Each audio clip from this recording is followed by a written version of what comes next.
UGA president this year. And I want to talk to you a little bit this morning, and then we're going to talk to you a little bit this morning about getting youth involved. I want to talk to you a little bit this morning about why this conference is looking a little funky to you, probably. I'm president of UGA this year. Suzanne Curley is on our board, and she is also the director of the Riverton Family History Center, and she's going to be talking to us as well. And then Bret Petersen, who is on our board as well, and who is director of this conference.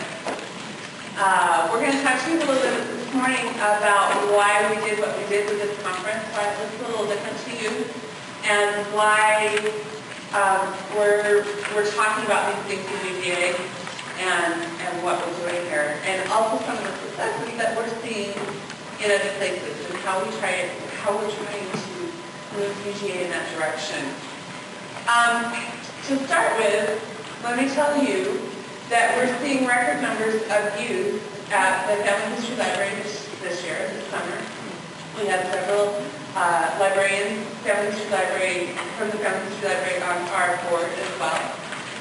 And Suzanne at the Riverton Family History Center has seen amazing results with youth this summer as well. And probably many of you that are here today have been tasked in your church calling to get you more involved in family history as well. And there's a lot of talk, and in fact, a major part of the success that Family Search just saw in the 1940 census and data indexing, the 1940 census done so quickly, amazingly quickly, more than anybody ever would have thought, was largely because of the involvement of teenagers. And that's largely here, kind of on the extended Wasatch Front, the Idaho, Arizona, Utah corridor.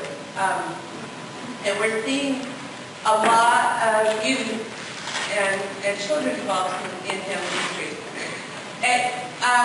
Beyond that, though, with my role as director at Family Chartmasters, I go to conferences all over the country, and there's a lot of talk nationally from coast to coast, online and in the vendors' halls and in the people that are directing conferences, that there's some shifting that needs to change. In February, I had the opportunity to go to Who Do You Think You're Alive with our company, which is a conference that happens every February in London. And they get 17,000 people there in 3 days. It's a very different kind of show, though. It is more like you would see across the freeway at the boat show or the home garden show.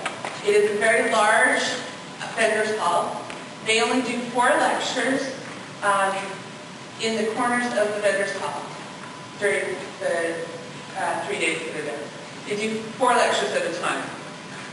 Those speakers are not paid, and the speaking is a very minor part of that conference. It's very much like you'd see going to a scrapbooking expo or a home and garden show or a boat show across the freeway over at that expo center. And as I stood in that conference venue and talked to some of the people who had come from the States, we talked a lot about how we need to change this here in the States as well. I'd love to see 17,000 people at this conference, wouldn't you guys? And Josh Taylor specifically and I stood, Josh Taylor, who's on the Federation of Genealogical Associaiton board, and who was in charge of the FGS conference this year, stood in that vendors hall and said, we've somehow got to come back to America and turn this ship. And it's a lot like turning pretty much an aircraft carrier to try to do this, I think. But the conference model that happens here in the States is a more scholarly, very, very lecture-focused model. So when you combine those two things that are going on, this great interest that we have here in Utah with youth, and when you combine what I got to see over in London, I came back and pitched to my board that we needed to change this conference along. I'm not sure how successful that's been. We're just trying to turn the ship. But I wanted you guys to know why we're working on this and why we're trying to change the things that we did. One of the things we did is we went to the vendors and we pitched the idea to them that we would charge them less for vendor space if they would sponsor an activity. And I think that was fairly successful yesterday. I know everybody likes the popcorn.